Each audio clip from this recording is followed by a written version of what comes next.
இமயமலை பகுதிகளில் பார்த்தீங்க அப்படின்னா பல வண்ணங்கள்ல கொடிகள் கட்டியிருப்பாங்க. இந்த கொடிகள் வெறும் அலங்காரத்துக்காக கட்டப்பட்டதான்னு கேட்டா கிடையாது. இந்த கொடிகளுக்கு பேரு பிரேயர் ஃபிளாக், அதாவது பிரார்த்தனை கொடிகள். இந்த கொடிகள்ல 5 வகையான நிறங்கள் இருக்கும். இந்த 5 வகையான நிறமும் பஞ்சபூதங்களை குறிக்குது. மேலும் இந்த கொடிகள்ல பார்த்தீங்க அப்படின்னா மந்திரங்கள் அப்படிங்கிறது எழுதப்பட்டிருக்கும்.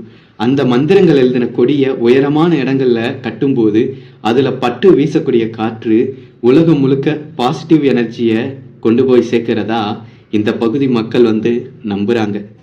மேலும் இப்படி கட்டப்பட்ட கொடிகள் பலதாகி காற்றுல கிழிஞ்சு போனாலும் அதை யாரும் அகற்ற மாட்டாங்க. அதுக்கு மேலேயே புதிய கொடிகள்ங்கிறத கட்டுவாங்க.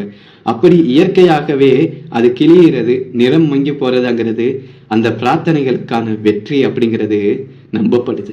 இந்தியாவில் இருக்கக்கூடிய இமயமலை பகுதிகளில், பூட்டான்ல, நேபாளில், திபெத் இந்த மாதிரி இடங்கள்ல இது ஒரு நம்பிக்கையா பார்க்கப்படுது.